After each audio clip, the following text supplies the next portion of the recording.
Welcome to Aligned Ambition, Authentically Kate, where we dive into the truth behind business, mindset, and well-being. I'm Kate Hanson, and I believe success should feel aligned, not exhausting. So join me for inspiring stories, some actionable insights, and the confidence to build a life on your terms.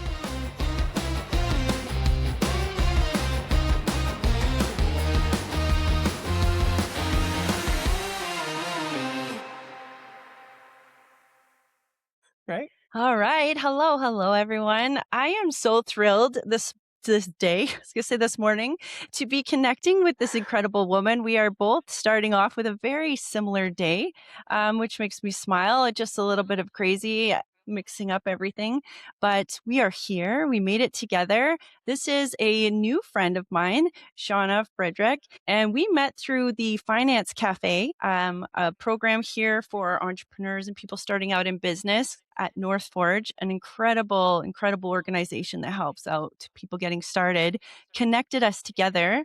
And I took her program, her course, and it was so good about getting people to be honest with themselves and real and know their numbers. I could go on about it forever, but I'm going to just hand it over for a second to Shauna to say, if you want to do a little intro, tell us what really matters about you. Thanks for that warm welcome, Kate, and for such high praise for our course, which we can chat a little bit about later. So as you mentioned, my name is Shauna Frederick. I am a chartered professional accountant and family enterprise advisor. What does all that mean? Well, ultimately, my work truly sits at the intersection of finance and being human. Because at the end of the day, we are all human. Just like our morning today, we had some craziness going on, but here we are.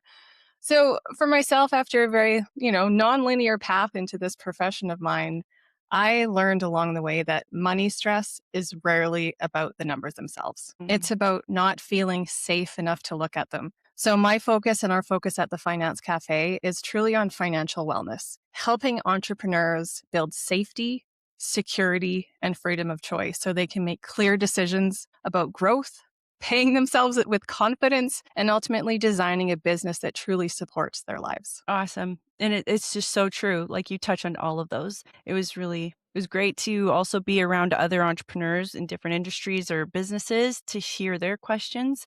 It was great. And then outside of that, I was lucky enough to be a guest on Shauna's podcast.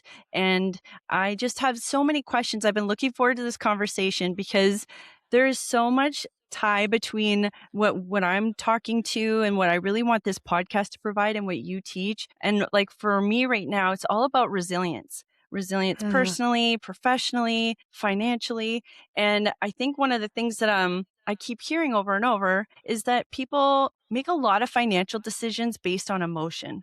Their emotions trigger their decisions, and then those create certain results, which then create beliefs that may not be true. And so there's always this continual cycle. It goes with a lot of things, but I want to know your perspective and your experience. Have you found that that's often the case, that people are led with emotion that's driving their decisions? I think for so many of us, it's such a great question, Kate, because for so many of us, emotion is what can drive a lot of our behaviors, right? And we go through millions of emotions every day.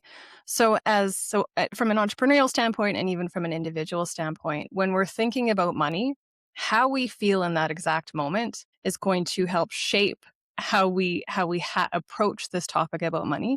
But it goes beyond that. It actually ties back to how we were raised, right? The thoughts and the feelings and the attitudes about money when we were growing up, how our parents or our caregivers talked to us about money, and in some cases didn't talk to us about money. So when we start to bring all of this into present day, a lot of the conversations that we're having at the Finance Cafe and that I'm having professionally with my clients, it ties back to something that they learned or they were taught growing up, and it might not be serving them anymore. And so I think about myself personally when I bought my first house. I remember walking out of the bank, and this should be an exciting time for people, right? You're buying your first house, it's excitement. I walked out of the bank after signing my mortgage papers and I threw up. Okay. I was so sick to my stomach, and I had so much anxiety and so much stress because this notion of this debt holding being held over me, right? All of a sudden, I'm carrying all of this debt. And at that point in time, I thought that, well, I just clearly have a fear of debt and I do not like debt and I do not want to be in debt. And it took a long time for me to realize over a lot of work and a lot of self reflection and a lot of, just working backwards and what happened as I was growing up, that it wasn't the thought about owing money that bothered me. It was this notion of how am I going to pay it off? So it took a long time for me to switch that, well, I'm never going to owe money. I hate debt, to it's okay to have debt. It's okay to owe money as long as I have a plan and I understand how I'm going to pay that back. And so a lot of that comes from how we grow up even. And for me, I grew up with a single mom, three little girls. My biological father left when I was about 2.5 so my mom was left with three girls and a brand new farm and a mortgage.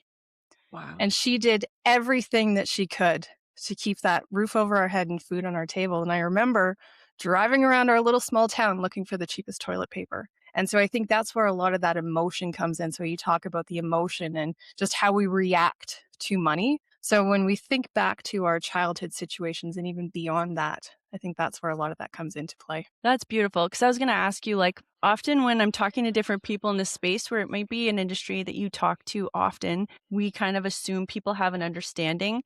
And so I love when people provide stories or examples. Because I was going to say, and maybe you could still elaborate on this a little bit, but can you think of like really common, quick, brash, or maybe it's not, maybe it's a long drawn out decision, like ways that this might negatively impact people, like real life examples of how people's emotions drive a behavior that could hurt them financially? Yeah, for sure. And I think there's a lot of different scenarios that can come into play. But when we think about running a business, because I work in the entrepreneurial space, so when we think about running a Mhm. business, we know that there was a recent study put out by Women's Enterprise Organization of Canada, and I believe it was 80% of women hated owing money. 80%. And what I wish that study would do now is go back and elaborate on that to say, why do we hate owing money? But what happens is a lot of entrepreneurs feel that owing money, that debt is bad, right? There's either good debt or Mhm. there's bad debt. There's no in between. Yes.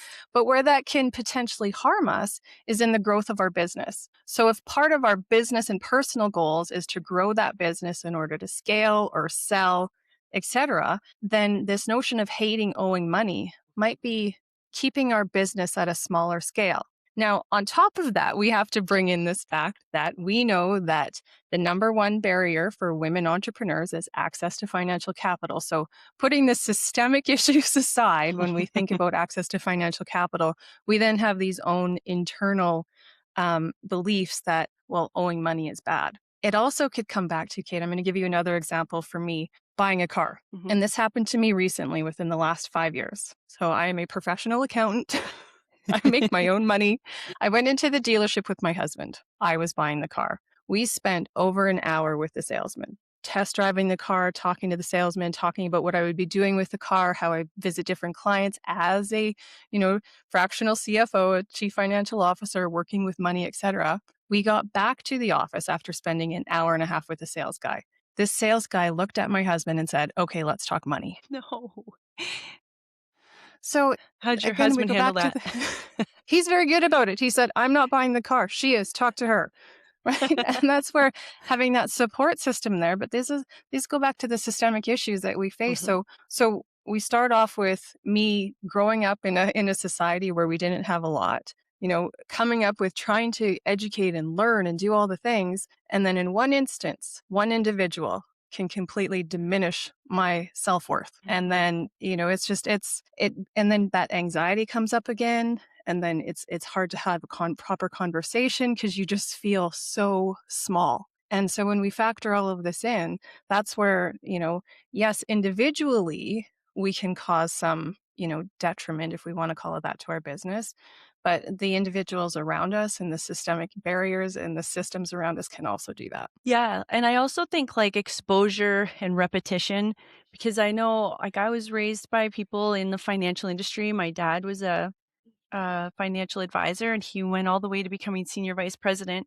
So I was raised with it my entire life, and I still was like, I did not want debt. it was always like my pride and joy was when I paid something off. I was like, yes, that's how you accomplish it.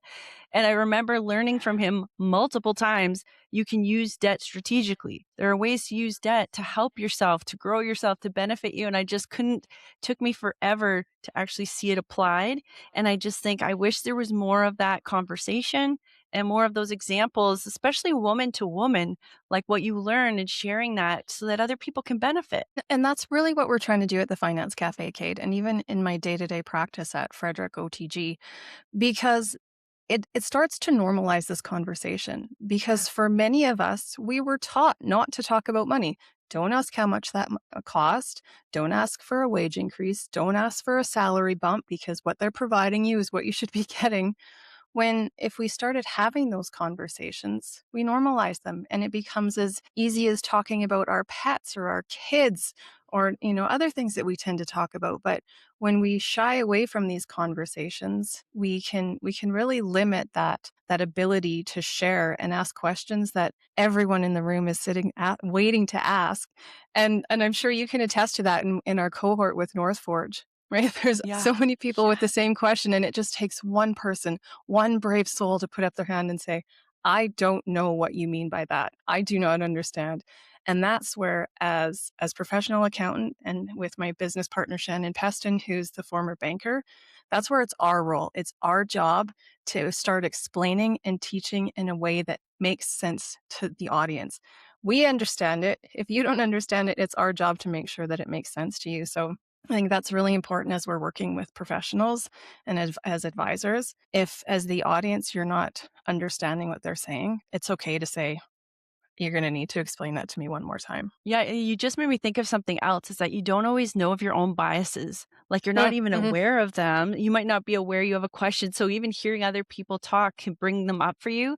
But when I was asking about the emotional tie, you just also reminded me that like I might not want to ask you a question in front of people because money is personal. It's very intimate. It's Mm-hmm. very like you're tied to it. You feel your value is aligned with how wealthy you are, how independent you are. And so when we tie so many parts of our identity to how much money we have or don't have, how Yeah. that might even play into like perceptions we have that we don't even know are keeping us where we are. And what terrifies me the most about the emotions and this comparison piece, I mean, I'm sure you heard me say 100 times in the North Forge cohort, comparison is the thief of joy.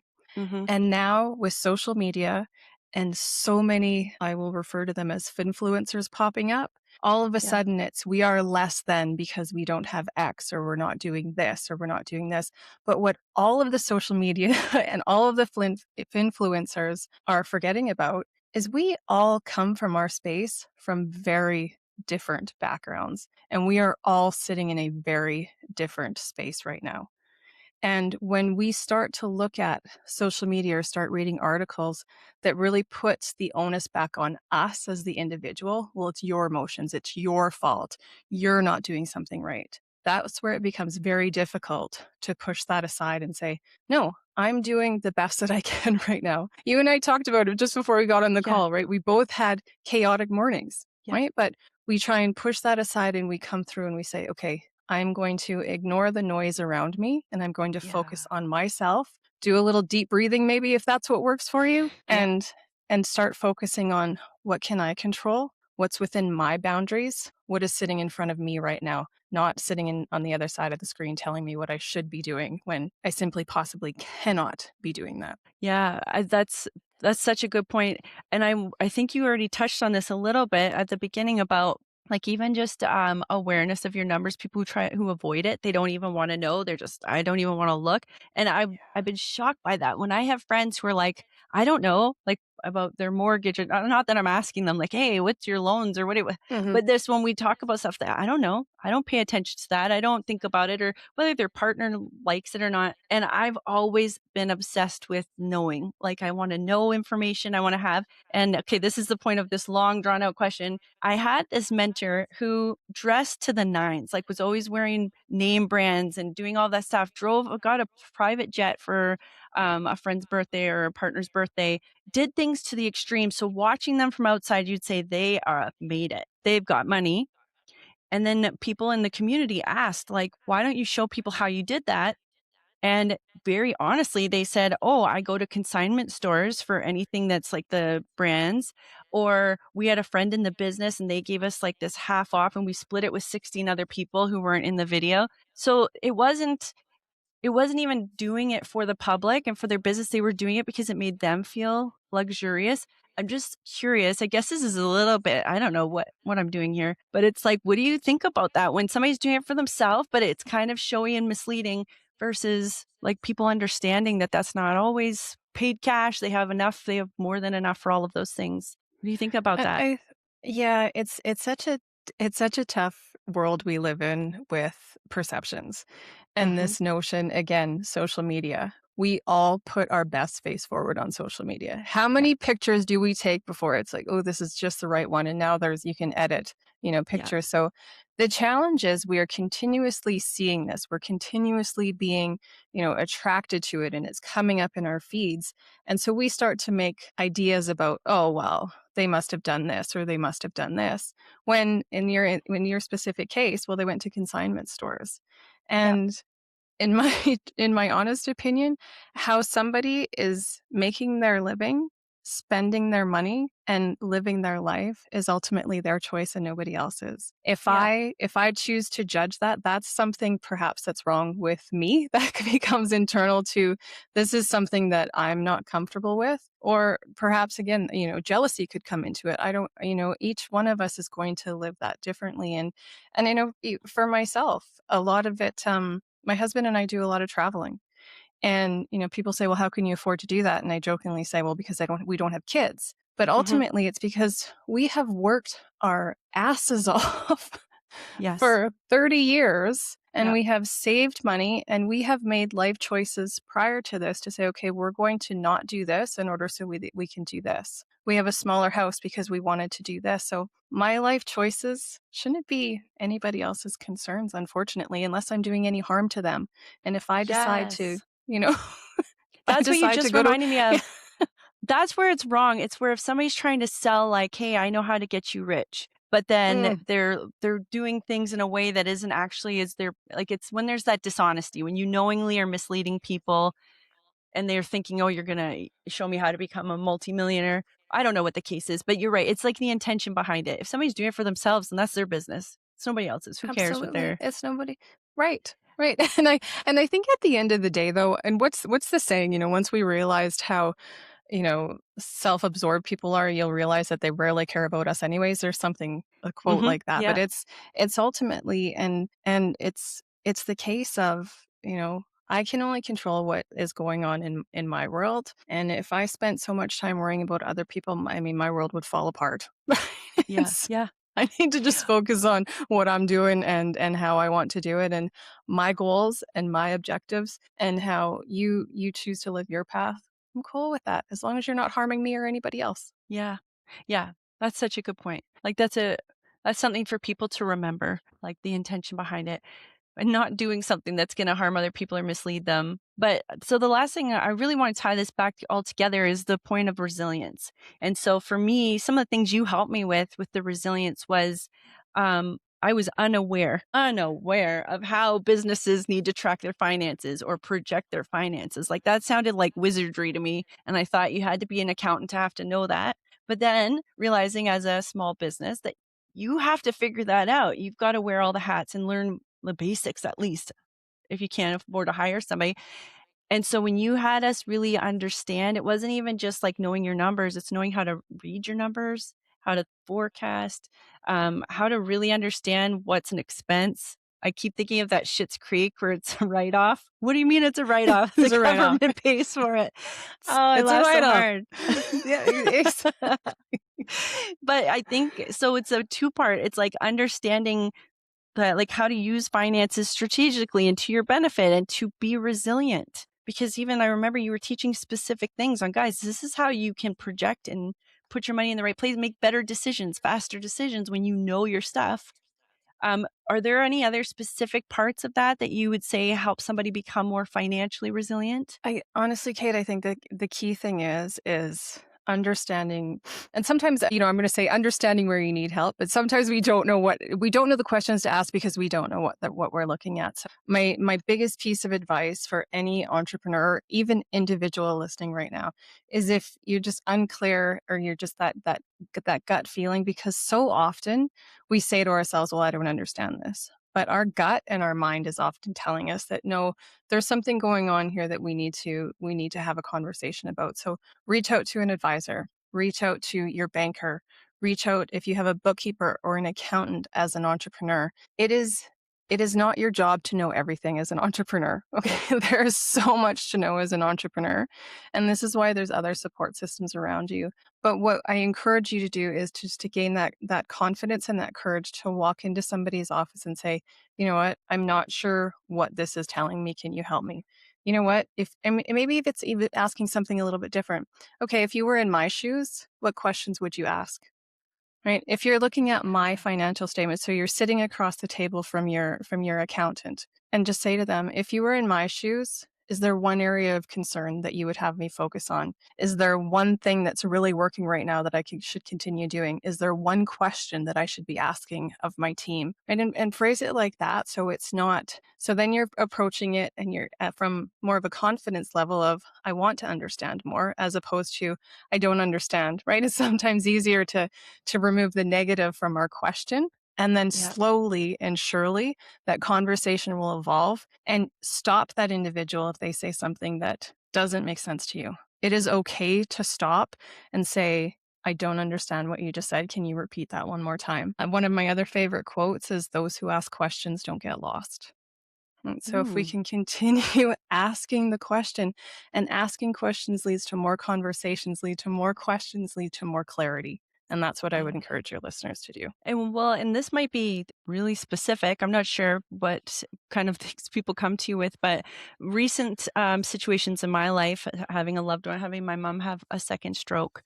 I know in business, it really had me grateful that I had created in business this thing of like prepare for impact, having processes in place, people in place, but something I hadn't considered because I have a partner who is able to support me, but different business setups could be different. Do you have any suggestion for people when it comes to like resilience as far as when life happens? Like if you do own a business, or even like you said, if you're a single individual, preparing yourself, like things can happen, life can happen, emergencies can happen.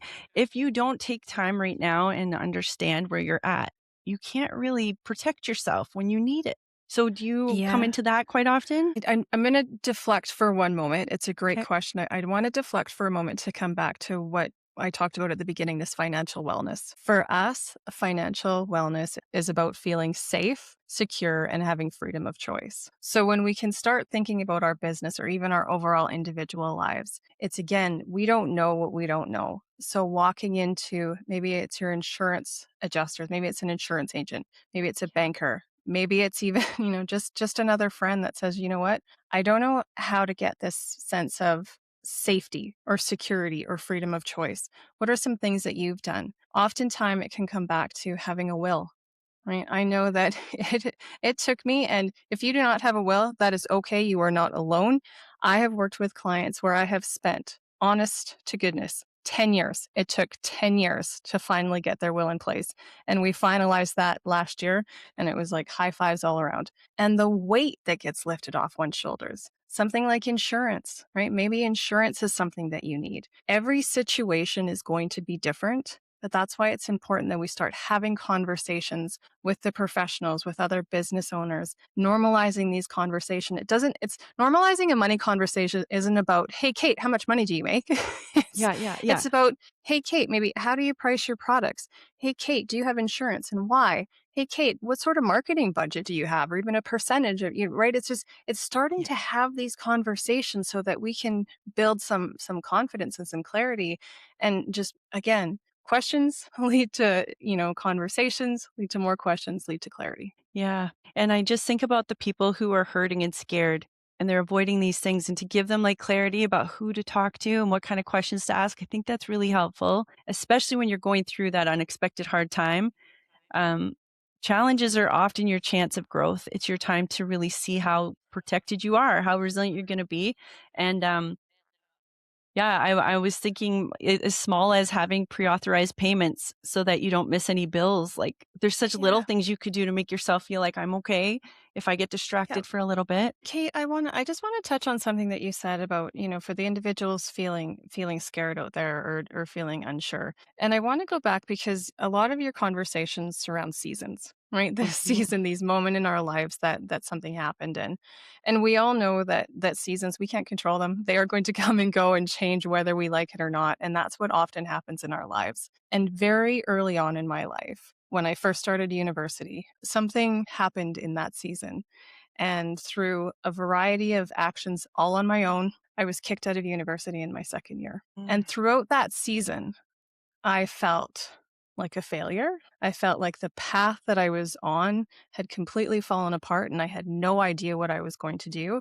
I was watching my peers carry on, and I had a decision that I needed to make. And it took me a long time, but I had a decision that I needed to make in order to say, am I going down this path or am I going down this path? And do I always choose the right path? Absolutely not. But in that moment, right? In that moment, you feel scared. You could feel, for me, it was complete failure. It took me a long time, but over time I realized that failure isn't final. Fail, and the acronym I like is first attempt in learning. Right. So Mm. I take the lesson and I move on. And a very good mentor of mine reminds me that it's okay to pay the tuition as long as we take the education. Right. So for anybody out there who is feeling scared, or maybe you've had something traumatic happen in your business or in your world, failure is not final. Curiosity is what's going to keep us moving forward when the path isn't clear. Yeah, I mean, a saying that often comes up for me is stress is a decision unmade. So if you're feeling Mm, stressed, there's something that you're avoiding making a decision on.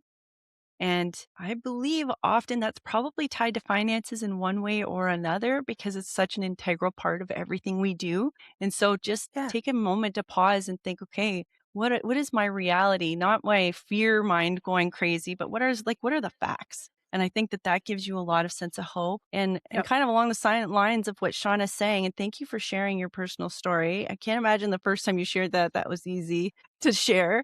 Um, but those are the stories that really move us to see, okay, people make big mistakes or they make big changes that could scare you, that you can always land on your feet. Like I always love the saying, like everything's figure outable. There's Everything's always a figure new outable. day to start, right? And the next day Yeah. to start afresh and to start anew and to do better. So I just Yeah. think overall, I'm really impressed with this feedback and suggestions because it does mean it's never final. Yeah, Kate, if there's one thing that I've learned, it's that alignment and that resiliency comes really from understanding ourselves, right? Not Hmm. forcing ourselves into someone else's version of success, right? What I want to do is what I should be driving my path forward. I should be achieving my goals, not somebody else's. And, it's interesting you talk about how the first time I shared that story, it took me 10 years before I told my mom I was kicked out of university. No way, really? Yeah, 10 years. Wow. Well, I have some stories that are a little darker, so I'm not going to get into them, but I waited a long time to share too. But Right. the And that's sharing, what, I and feel it like, is. creates community. It does. It create and it also just creates that sort of alignment too. It's like nobody has it all figured out.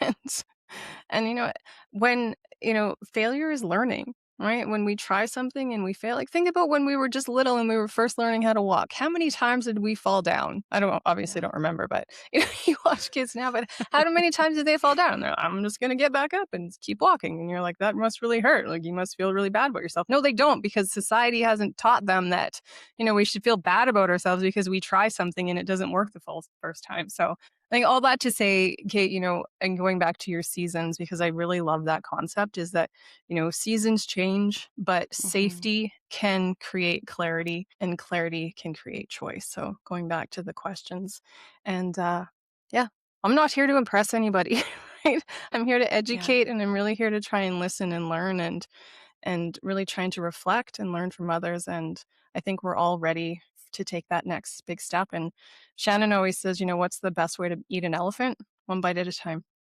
Right. So when we're tackling something big and we're really scared, I think it's that one step forward, one bite at a time, and we can all get through this together, and it's okay to ask others for help. Yeah. I was just reading this book. It ties into exactly what you just said. It referred to agency. your Mm, agency, which is like your control over yourself. And so Yeah. when everything around you feels out of control and the world feels scary, find your agency. What can you control over yourself, over your finances?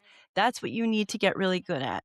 Get really good at your own agency and controlling yourself. And that's discipline and learning all of those things. And when you do that, it'll bring a sense of peace, like having that peace of Yeah. just you controlling what you can control. And I thought that was such a beautiful reminder because the world does feel like every once in a while, if you just give into it, you can feel that overwhelming, like uncertainty, unrest. You can feel it in other people Yeah. when you're having conversations. I Yep. feel even my work that I did with you, something I love, Sean, is you feel very reassuring. Like it's never the end. Like there's always a chance to learn and to do it again and do better. and there is, and, like you said, everything is figure outable, but for most things, if we try and it doesn't work, we can tweak, but it's that notion of, well, I tried it and now I can't do it anymore. Unless we're doing heart surgery or brain surgery, I think we're you know, if we make a little misstep, it's okay. We've learned something. Take that lesson, pay the tuition, take the education and take that next step. And again, I can't stress enough that, we cannot possibly learn everything alone. And for those of you that are feeling scared or not comfortable talking about your money or looking at your books, you are not the only one out there feeling that way. I worked with a seasoned entrepreneur in Alberta that had owned her business for 25 years. 25 years. Successful business, had grown. She had hundreds of employees, was doing all the right things. And to have a conversation in a closed door setting with her, she was terrified. She didn't understand the numbers. She didn't, know what her next move should be, but it was reassurance, right? And that just putting that out there to another individual to say, I don't know what is going on here. You need to help me. And that's what we can do. And it's hard. I get it. It's hard to ask for help. I'm not going to say that, it's just, oh, I'm going to walk up to somebody and say, hey, can I have some help? Because we've been trained almost, especially as women, that we're supposed to do it all ourselves. We're not supposed to ask for help.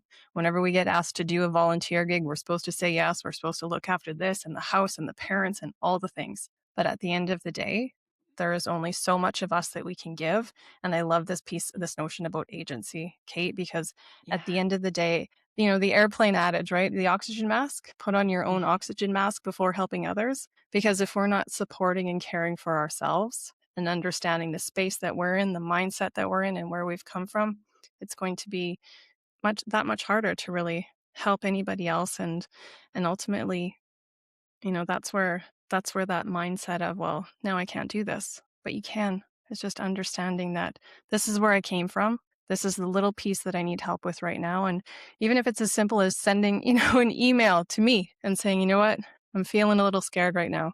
I'm happy to have a quick conversation to try and set that mind at ease, to try and understand where that's coming from. Yeah, I was thinking, my goodness, you have such valuable earned wisdom from experiences and from the intentional learning that you've done. So for those brave souls who really feel like they connect with you, Shauna, and your messages, and they want to start having that agency over themselves and understanding their finances, what is the best way for them to reach you or interact with you or learn from you? Yeah, I think the best place to start, because it doesn't involve sending Shauna an email, because that might be scary, is check out the Finance Cafe official on socials. So we're on Instagram and we're on LinkedIn. We're periodically on Facebook, but mostly LinkedIn and Instagram. And we share repeatedly conversations and just little quick tips. And this year, we're starting to send out a newsletter starting in March. So if you head on over to our website, thefinancecafe.ca, you can sign up for our newsletter. And as Kate mentioned, we have a podcast, which she was so graciously she was one of our guests. And that's also, you can find that on Apple, Spotify, our website. But if you do want to get in touch with me, you can reach me at info@thefinancecafe.ca. Perfect. Beautiful. And for anybody who is on any platform really watching this or listening to this podcast episode, we will also provide links to everywhere that you can reach Shauna or follow along. I know they share incredible content. And if you can ever join any of their courses or workshops, what they're doing, incredible teachers, incredible teachers. It automatically feels like everybody there is in a safe space to communicate and share. And I love that. That's not always an easy feat. And you do it very well, Shauna. Thank you, Kate. And thank you for shouting out the course once again, because I forgot to mention that. But you can find more details about our course on our website, The Finance Cafe. We offer 7 different courses, everything from understanding our money mindset and our money behaviors to understanding our financial statements, profit and loss, creating budgets, cash flows, and ultimately obtaining financing. So happy to have a conversation if you're interested in learning more about that, or you can find details on our website. Wonderful. And guys, I get to call her my friend. How cool is that? So lucky. And we don't even live in the same province, but it's just nice that you can stay connected with awesome people. Shauna, I hope you'll stay on for a moment when I end this recording, but for everybody else listening, thank you so much for spending your valuable hours or time listening to this information or being open to a new perspective. And I want everyone to remember you are stronger than you know. And everything that we can share with you, I'm always available as well when you're feeling like that space of stuck or scared or not sure what your next direction is. Always reach out. There's so much help out there for you. And we're doing what we can to make sure you get the resources you need. So much love to everybody. And that is the end. We will see you soon. Bye-bye. Bye, everyone.